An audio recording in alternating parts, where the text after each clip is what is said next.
All right. We are at 9 o'clock, and I want to give our panelists plenty of time to speak and you guys to ask questions. So first of all, welcome. This is the first session of Celebrate 2019, so thank you all for coming. And this is really just kind of a wonderful opportunity. The session is Ideas for Integrating Technology to Engage Students. And really what this is about is we have 5 of our 7 digital learning award winners. So Digital Learning Days was typically around K-12, and this year WVU decided to look at what we've been doing at the higher ed level. So these are our first award winners, and I can tell you they all have done amazing things, so we want to share, we want to hear about this.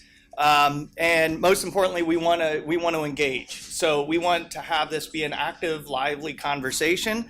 I do have some questions to get us going, and then we will go from there. So let me do just a really quick introduction. First of all, I'm Keith Bailey. I'm the Dean of WVU Online and Assistant Provost for Teaching and Learning.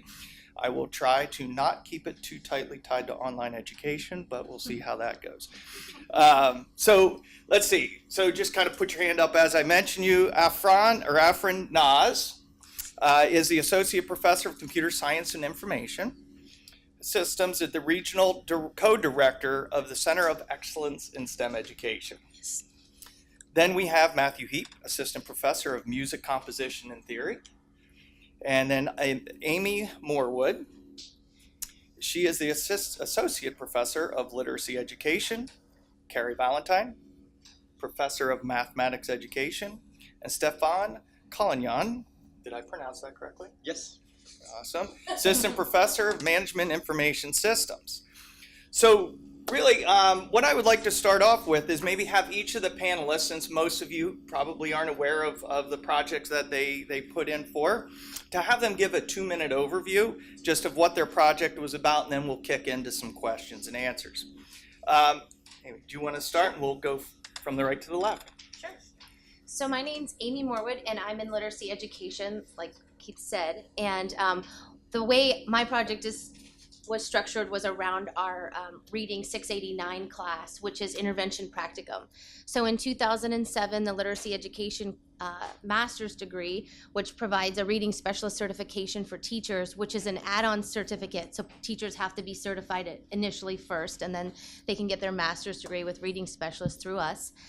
We went to a completely online program. So as much as Keith said he didn't want to talk about online instruction, here I am, online instruction. So we had to move our reading clinic practicum to an online course, which when I went to a lot of SIGs and things within our field, there weren't a lot of people doing that yet. So we were trying to figure out how to do that well. And what we did was we looked to the online learning world and pulled from their conceptual frameworks of community of inquiry. And we laid community of inquiry on top of what our field in literacy education and basically teacher education uses as a characteristics of effective professional development, and we developed our own conceptual framework, which is what we ground all of our courses in. And so I can talk a little bit more about that if anyone's interested in it, but I wanted to go through my proposal, and I talked about the 5 areas of digital learning. The first one is technologies used to strengthen a student's learning experience. So within our courses, we use both synchronous and asynchronous tools. We basically use eCampus as our main platform, and then we use additional platforms such as GoToTraining and Google Hangouts and things like that. For the high quality instruction and providing access to challenging content, we really dug deep into providing equitable access across the state of West Virginia to our teachers that were in areas where they couldn't reach WVU for a reading specialist master's degree. With that, now we have teachers from across the country and even some from around the world that join us for courses. And so we're excited about that. Let's see, for feedback that's provided through a formative assessment. I talked about using our both instructor level and our peer feedback within Reading 689 Intervention Practicum, which is really structured through the gradual release of responsibility model. And I recognize some of your faces in the audience. I presented on that in a few years ago, and I saw you in that presentation. So, and then learning anytime, anywhere. Again, we do both synchronous and asynchronous learning, just depending on the course and the structure of it.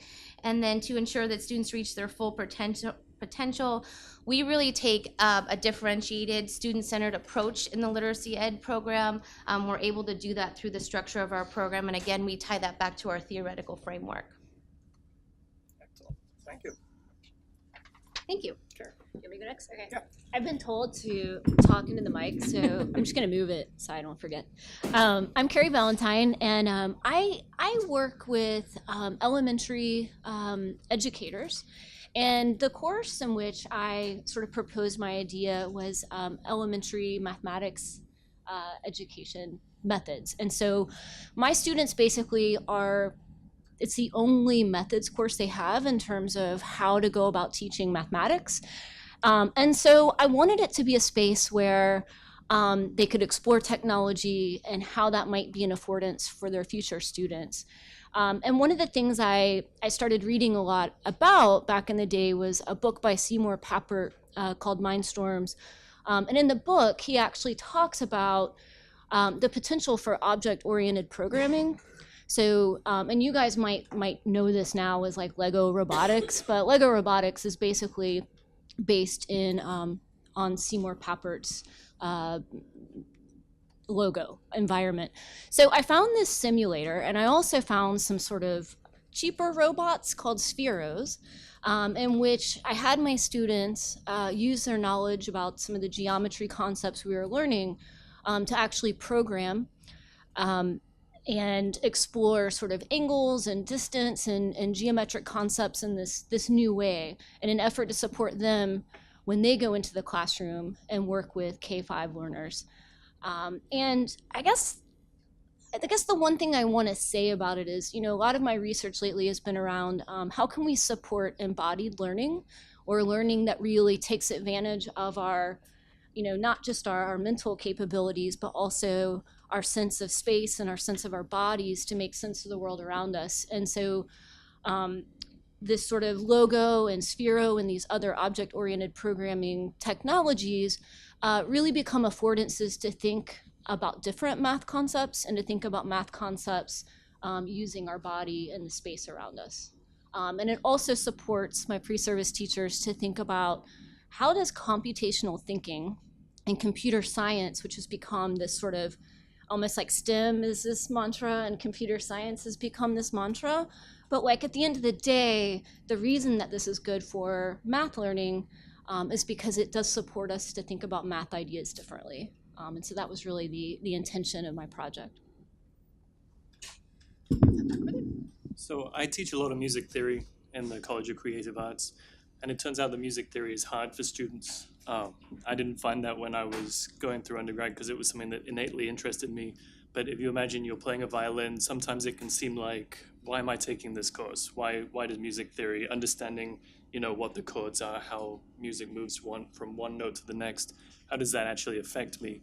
And it doesn't help that the textbooks have traditionally been fairly obscure and abstruse. I know that when I was an undergrad, I sort of only skimmed it, and again, I was interested. So I thought, well, students are much more engaged with technology these days, so what I'm going to try and do is make bite-sized videos, like 10 minutes max, usually less, for each of the core topics, and see how that goes. We'll start with Theory 1, and we'll move. There are four semesters worth of theory.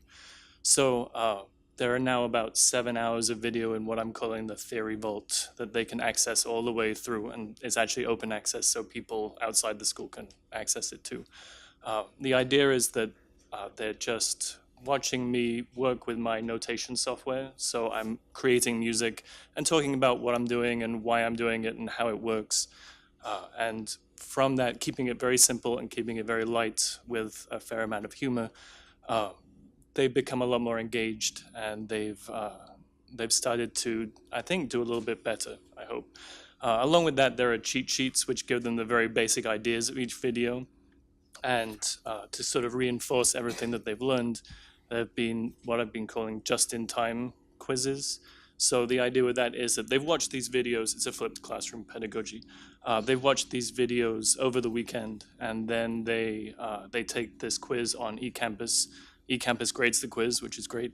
And then I can go in and see exactly how many people did well on each question. So everybody did really well on 100% of the questions. So like maybe 75% or more, then I can say, I don't need to lecture. I can just go in, we can make music, we can look at more music, and that just gives us a lot more time for enrichment.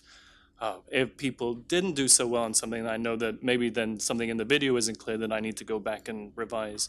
Or maybe it's just a difficult topic that students have trouble with. And so I'll take 10 minutes at the beginning of class just to hammer that one home, and then again, go on to making music.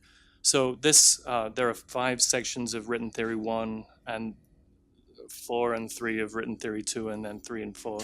And so it works across all the sections so that students have a knowledge base, no matter who's teaching them, because we have some grad students teaching, which is great, good for them. But sometimes the information wasn't getting communicated in the way that I would necessarily like it to be. So with this, we have a solid foundation. And I think that's, yep, that's... But it is a classroom course. It is a classroom course, yeah. So we meet 3 days a week so that we can, again, we can make music and write together. Thank you, Matthew. I'm Stephane Collingnon, and I'm an assistant professor teaching in the Business Data Analytics program that is hosted by the Management Information Systems Department at the Chambers College of Business and Economics. And so it's a master program that is online, and several of the classes I teach are online, but there's one specific class for which I won the award among those people. That is the decision science class. That's basically a class where we use mathematics as a language to express business problems. So I said mathematics, but it's not a math class. It's really using mathematics as a language. So basically, I try to tell them what are the words, what is the grammar of our language and everything. And one way we can see the grammar of that language is graphical. And so since everything was online, you can imagine that writing formula and display graphics just through the written content that we can post on Blackboard was one way of doing things, but not necessarily the most efficient way. And so one of the things that I've done is actually divide between the different purposes of each explanations I had for expressing mathematical model. So how do you get to phrase things with the mathematical language? Then how can you illustrate that with a graph?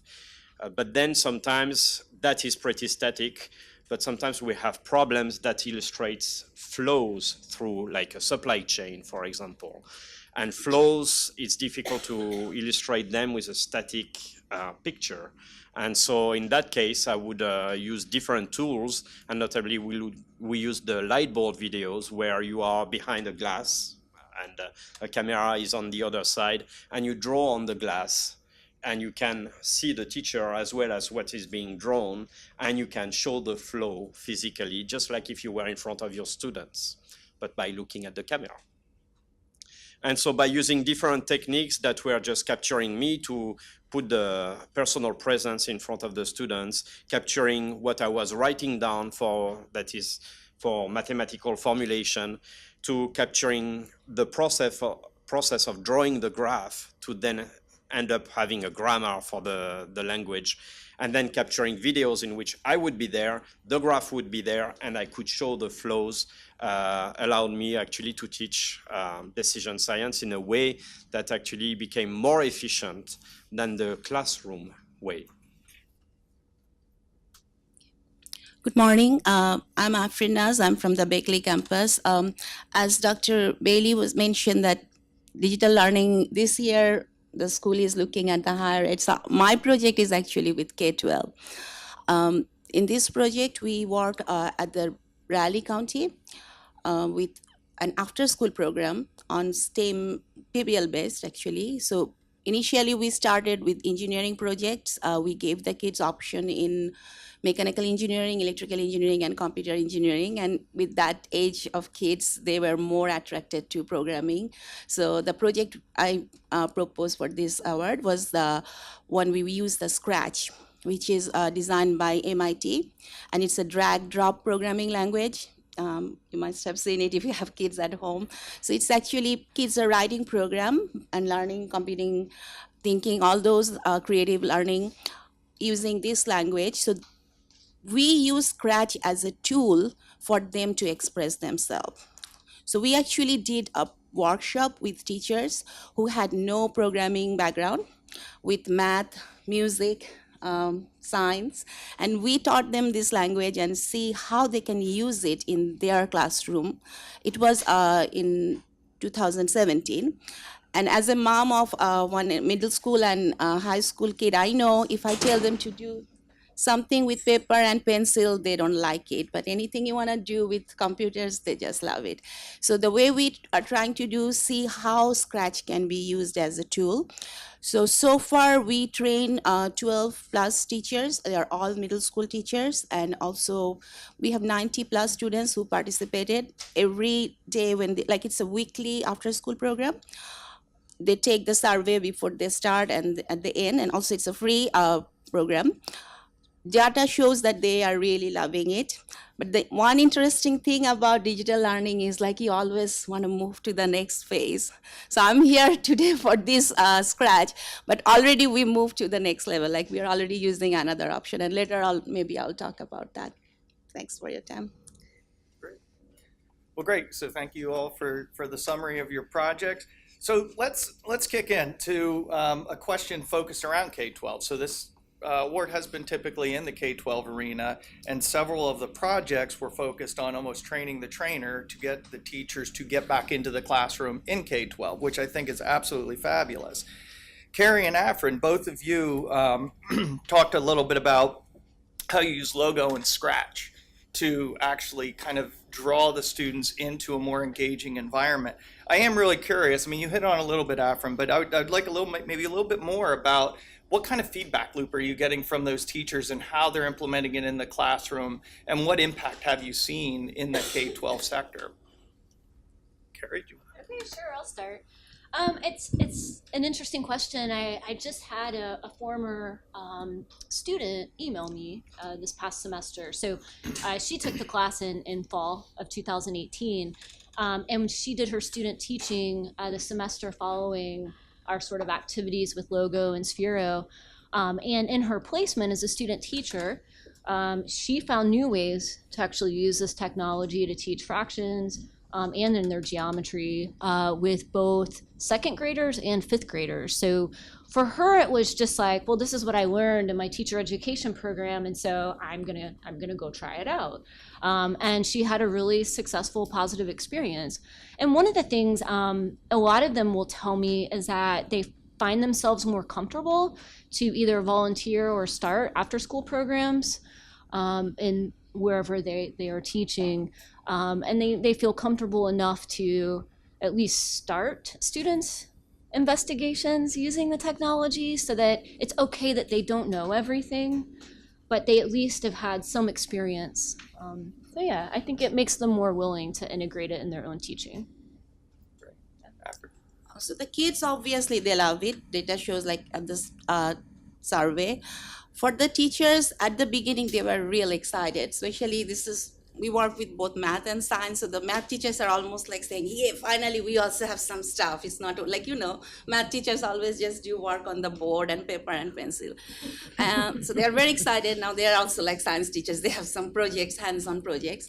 But slowly we saw that they started to come a little bit nervous, especially, the kids, how advanced they are with technology. And with the middle school teachers, some of them are really like they are coming, getting help from us. But one thing what we saw they really need is somebody to help them, at least at the beginning. So what we are doing is sending our WVU students who are engineering or computer science go and work with the teachers.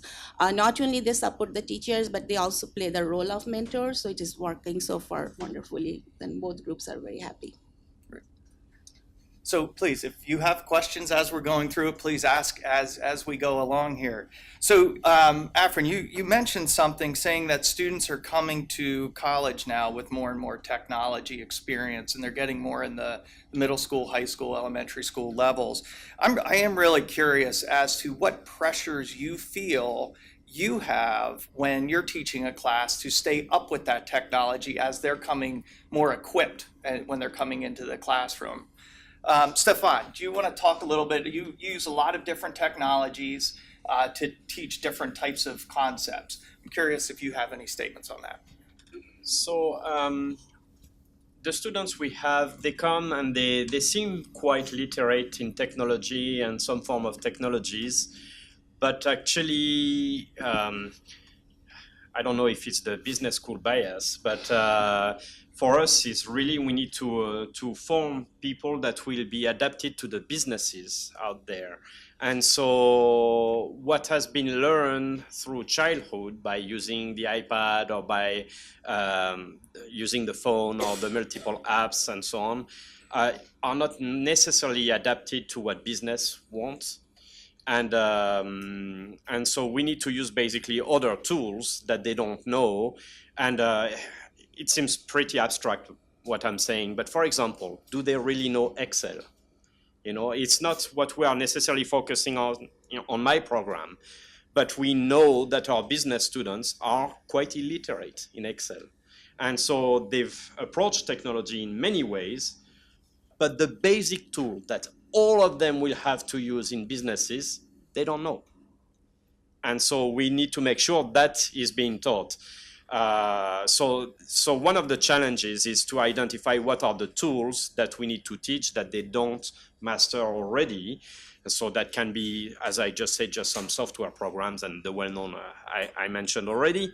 It can be programming languages, because as we train the kids with some logo or the one you scratch, that are simplified programming languages, then we need to step up and go to the other level where they create their own programming. So it can be Python, it can be R, those things we have to teach.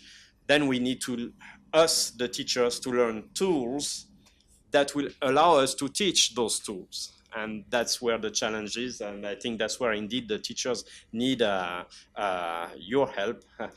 I used the TLC, the Teaching Learning Commons, a lot, and I actually saw one of the staff members in the hallways, and I thanked them for the work they've done with the Lightboard videos for me, because I knew nothing about that. And I was told that there is an opportunity. I've seen an example online of what it was, and then I said, well, probably I can do something, and they guided me through it. And we wrote scenarios for the classes I needed to teach. We edited the videos so that they were efficient and not boring. All those kind of things. That was essential. I went also to the IT department of my college, and they just, I was thinking that I would take notes and have just like the ladybug camera, to look at me while I was writing my notes. And people told me, oh, we have better than that. Oh, really?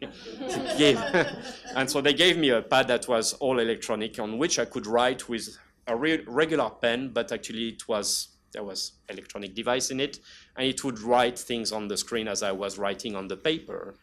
And also I could draw my graphs, not just by hand, but really with what would be a computerized graphic tool, where your straight lines are really straight, these kind of things. And that helped tremendously to show the graphs I needed to show. And that's where it's important to have that support to help us teach with tools, the tools we want to teach. Great. Any questions? I thought I saw a hand come up here. So We have one you have a question. question? Okay.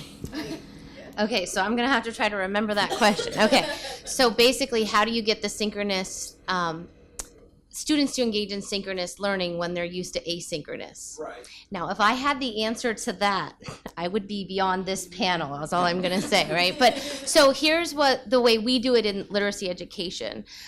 Most of our classes run asynchronously, but we list them all as having both synchronous and asynchronous elements. And so the students know upfront, and we're very conscious because our demographic is typically working moms and typically, and so we have a lot of after school activities that moms are involved in, and so we make most of our things asynchronous because we want the flexibility of the online program, but we are very upfront in the beginning of the semester about these are the dates. We have those things planned out that you will be expected to attend. There are points attached, they are mandatory, they're non-negotiables.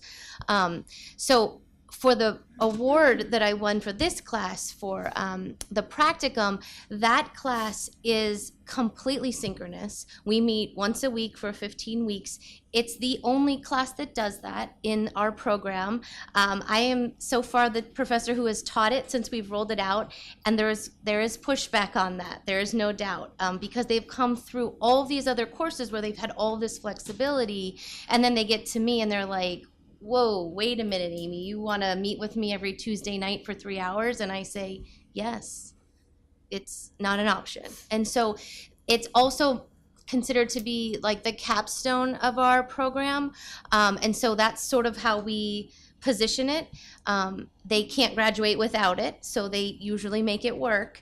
And what we do in that is I meet with them the semester before, so we know who's going to be in the class. I send an email out probably, well, this time, I think this in December, I sent it out probably the first week of December and said, I'm gonna have a meeting date on this day for everybody in the class. I went over all expectations and said, just let's all be aware. And it's listed on the schedule from when they register that it's 6 to 9 on Tuesday nights.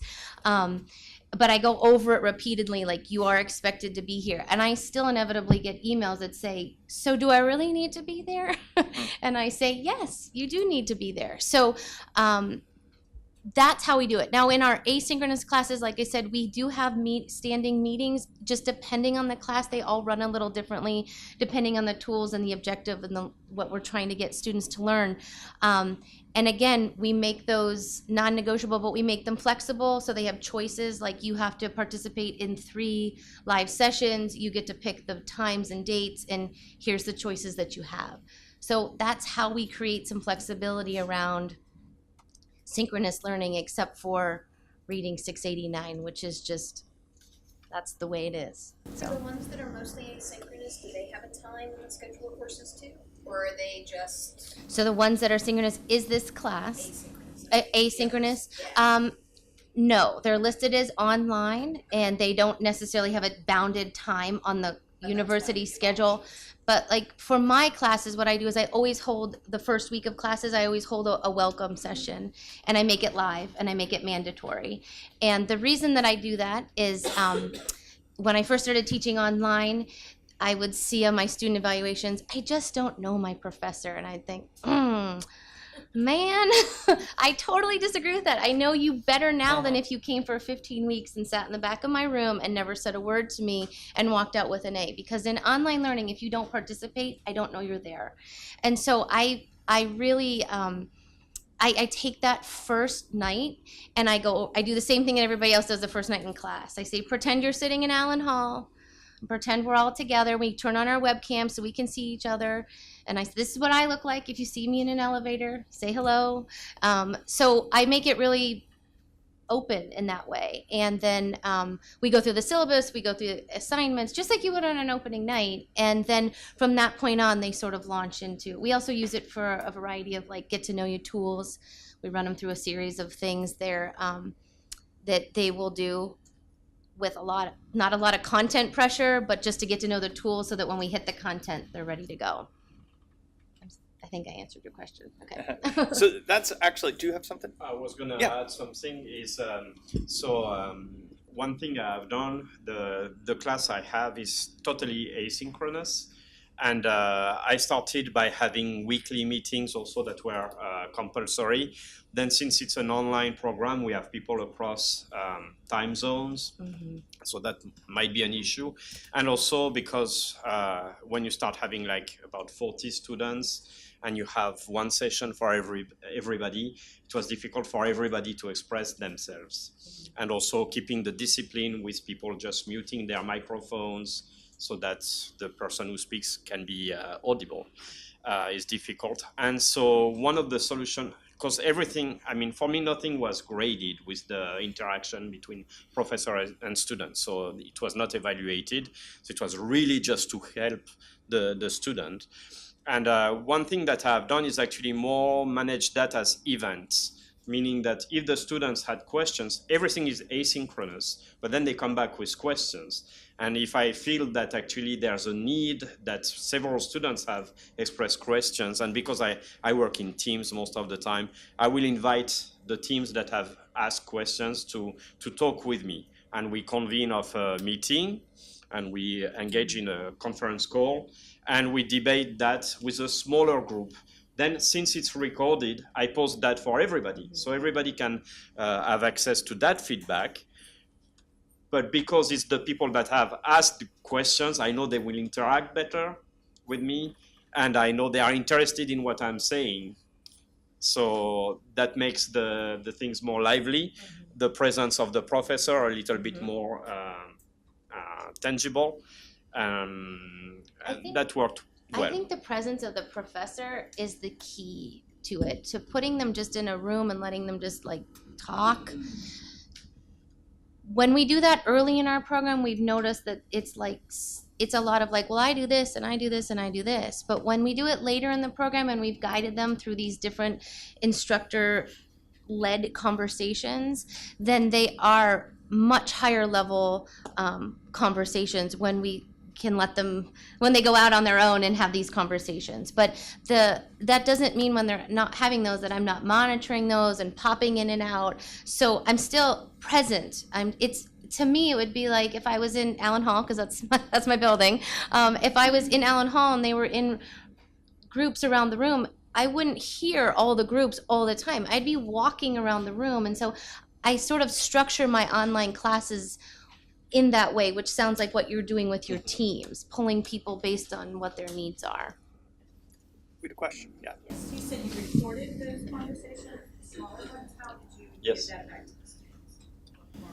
Well, so the software we use is Camtasia, and through that you place your conference call and you have the video camera that films you. The students can also film themselves. Most of the time they blank they hide their cameras and they have only the microphone. They get it very quickly that they need to mute their microphone unless they speak, and so then I just speak. I can draw on my screen because it's capturing my screen as well. So I can write and draw things on my screen, and that is being screen captured. I mean, the screen is being recorded as well as my microphone and the student's microphone. So we hear all the conversation and everything. I get my MP4 file that I then just post on a Blackboard in a section that is basically feedback or homework feedback sessions. I post that there, or actually it's automated. Actually with the IT department, we worked out something where there's a section in all my classes where the feedback sessions are posted automatically. So as soon as I hit stop recording, it creates a video in Blackboard, a link in Blackboard to the video. I was just adding that we use GoToTraining and we do the same thing. I record the sessions, I then take the link and I just pop it into the eCampus folder shell that they're working in, and then I send an announcement that says, hey, if you missed something or you want to go back to it, here's the link. And then a little... Success with those and collaborate? Yes. Yes. And then I send a little announcement because since everybody was not invited and everybody didn't participate, not everybody knows something appeared in that shell. Yeah. So I send an announcement to everybody saying on that point we had a conversation with these folks. We do the same thing. We run smaller sections of our practicum, so not everybody has access to the other sections of students. But if something comes up in one section that's really interesting to the others, I just take the link and say, hey, this came up in section 2's conversation, section 1 and section 3, please check it out. For our group, this is actually different class. When you look at digital learning, I think letting people work on their own pace is one of the main characteristics of digital learning. So I did it for another course, which is one online course. There are some softwares available. One is called Piazza. You can just look at that. Yes, and Google Hangouts is actually very best to recording the conversation, and then you can post it. And you can do that through eCampus also. The only thing about Google Hangouts I found in a grant was that you have a limited number of people that can enter the room, and we were scrambling then. And it was 10. I do remember that number. Now, this was a few years ago, so they may have upped it, but we were scrambling because we had 50 people in the grant that we thought we were all going to be in these rooms and have these breakouts, and then we were getting 40 emails like, I can't get in, and we're like, we don't know why. So we then had to break it up into sections and have people sign up, and it became a lot more logistically heavy for a lift to figure that out sort of on the fly. That's Google Hangouts worked out beautifully, except if you want to run it with a larger group. And that's what we found a few years ago, so I don't know if that's changed. Hopefully, because 10 was rough. Yeah. 25 is the number. One thing too, when we're talking about tools, there is a new Collaborate now, and they're actually going to be, it's starting this summer in Blackboard right after, I think they're upgrading right now. So they're going to be showing it off downstairs during the faculty showcase today. So, but yeah, that's good. Blackboard Collaborate Ultra. So Okay, great. So let's, we talked a little bit about faculty presence and the importance of faculty presence in these courses and the use of video to help influence faculty presence. So 2 of the projects actually hit on video and the need for snippets and shorter bits of information. And Matthew and Stephane, you both talked a little bit about, kind of shorter chunks of videos, a lot more of them. Matthew, I'm curious, like what brought you to that, and how do you use that? What recommendations would you have for others that want to engage with students, give more of a faculty presence? And you talk specifically about the flipped classroom experience. Yeah, I think it comes down in a way to student attention spans, and that's probably terrible to say, but I worry that if suddenly they saw a 20-minute video that covered all of the stuff that they needed to know, that they would just say, oh, no, I don't have 20 minutes to watch that. But if they see a 6-minute video, they can fit that in between commercial breaks or whatever, however they're doing it. It also is a challenge for me, and it's a good challenge, to figure out something that's quite complex and see if I can narrow it down to very specific ideas. And if those students then can say, okay, well, I understand this part of secondary dominance, say, but I don't really understand how they resolve, right? Then they can go specifically to the video about how they resolve and understand that, go through it again. eCampus has a really good statistics tracker, which I make sure the students know is on at the beginning of the semester. So at any point I can run reports and see who's watched what video when. And it's really interesting. I thought, they'd watch it once and be done and take the quiz, But especially with the stronger students or students who did better across the course of the semester, I saw that they kept coming back to the videos over and over again, which I don't think they would have done if there was a textbook. They might have, it's possible, but I think that the idea of having these very quick, easy to find videos really helps to engage them and to make sure that they're getting exactly the information they need and not a whole chunk of other stuff. Okay. Can you repeat the question? I can. Since there were 3. So the questions were, do I write a script? What tools do I use? And then where do I host them? So I wish that I wrote scripts because I would often get like 2/3 of the way through the video and say something ridiculous and have to go back and start over again. It turned out that each of these videos took about an hour to record because of various flubs. But I found that when I was reading from a script, it would be a lot less naturalistic and any humor that I tried to incorporate wouldn't land well, because I was like, you know, you're reading, it doesn't work the same way. And so I knew what I was going to say. I had sort of a little outline, but I didn't write anything down. I just kind of went with it. And I think the students appreciate that as well. It's a much more naturalistic way of learning. I don't know if this is true at your conferences, but at music theory conferences, people just read papers, and it's sometimes a challenge to sit through 20 minutes of that. And so I figured the students would feel the same way about me in scripts. The second question about what tools I use Adobe Captivate. There are lots of different tools, but that gave me options, a lot of powerful options to integrate it with Creative Cloud. And so once I figured it out, I could actually, if I did screw up 2/3 of the way through, I could go back and say, all right, well, I'm just going to kind of make an awkward cut here and start again. And then I use Sibelius, which is just notation software. You can get, if you're interested in music, you can get a free version of Sibelius that you can use up to a certain number of staves. Let's see, I also use a podcast mic with a pop filter, because otherwise I would go through my videos and just hear all that all the time. So that was a necessary purchase. And then I host them on community.wvu.edu. So they're all out there. If someone knows the website there, they can get to them no matter where they are. The idea was that since theory is cumulative across all 4 semesters, if someone was in Theory 4 and there was someone like, oh, I don't remember what this thing from Theory 2 was, that the videos are also hosted on eCampus, but they could go to this, what I'm calling the Theory Vault, and they could go back to Theory 2 and say, okay, there's a video I need, I can go and review that. And so they haven't yelled at me yet about all my bandwidth use, so I'm going to keep doing it until they do.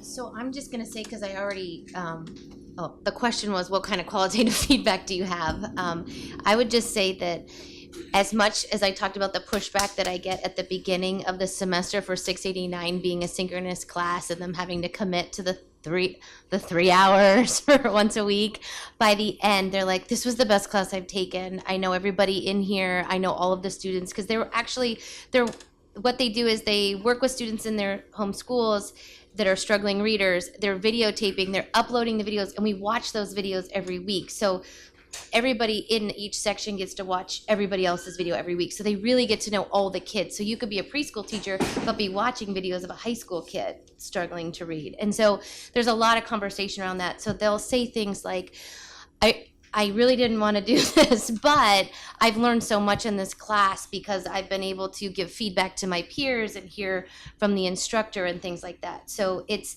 anecdotal at this point, but there's a real mind shift over the course of the semester. And really a lot of that, I think, is because I start off pretty instructor heavy of like, this is what we're doing and this is how we're doing it. And then I slowly I pull back and I tell them, like, I'm pulling back, so you guys have to pick up the reins here. You know, you're going to be the literacy leaders in your school, so this is what you're going to have to do. And that's been my experience. There's my feelings don't get hurt at the beginning of the semester because I know they come around by the end. I'd like to say for me, qualitative feedback, well, this class I'm teaching, the decision science class, has never been as successful as it has been with the online class, the online version. I taught it 8 times face-to-face with students, business students. And it was one of the most challenging class I had with students, and all the professors had that problem. That was one of the most challenging classes to teach in the College of Business, in our department. And this online class has just been a blessing. I mean, it was just a secret that actually it was the right tool for that topic. Having videos was much better than having a professor on the blackboard, because as much as I was trying to go slow for everybody to be on board, basically I was too slow for the people that had no difficulties, and I was never slow enough for the people that had difficulties. So the videos were solving that problem because it's everybody on its own pace. And then to show some personality through the video, as I said, having the lightboard videos where you still see the teacher on top of the mathematical writing or the diagrams you are drawing on that board that look like they are floating in the air, but you're still here and you're still watching at them. So that gives also a presence that was useful. I do use scripts. Scripts can be useful in several ways, not just to structure the video, because you can do without script, because in the end you can just talk and actually realize you said something wrong and just say, okay, I'm restarting and then I will edit that later. That works. So that's okay not to have a script. Script can be useful actually, especially here I'm talking about another class that is the database class where I do some programming. And it can be useful to have for the students on top of the video a little script that says it's in minute 1.05 that you see that thing that I've done. It's in minute 2.38 that you see that thing that I've done.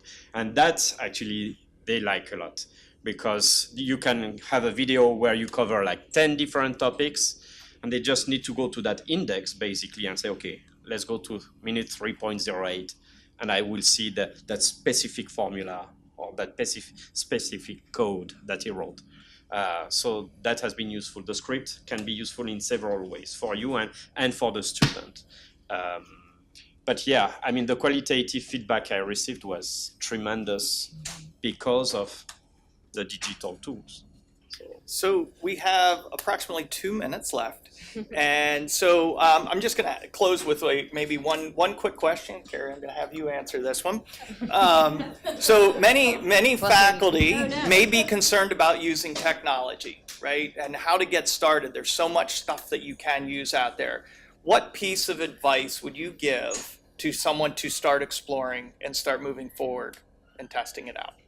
Yeah, I think the first thing I would do is consider what are your goals and how is the technology going to help you with whatever it is that you want to do. And then secondly, I would consider different purposes for technology. So, I mean, often when we talk about technology, we're not really like honing in on the fact that some help us communicate better, some help us collaborate, right? Some help us actually think through ideas differently. And so I really just understanding your goal and then just use it yourself.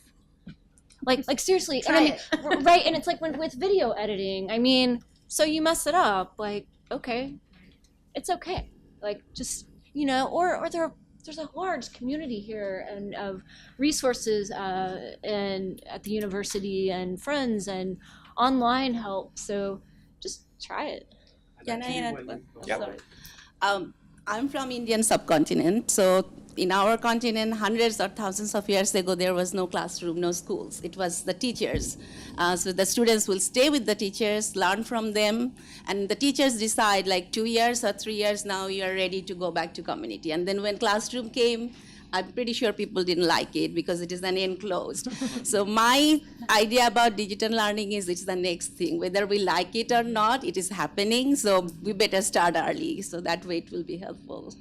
So by all means, continue the conversation as the day goes on. I think everyone will be hanging around. So thank you very much to the panelists and congratulations on your award.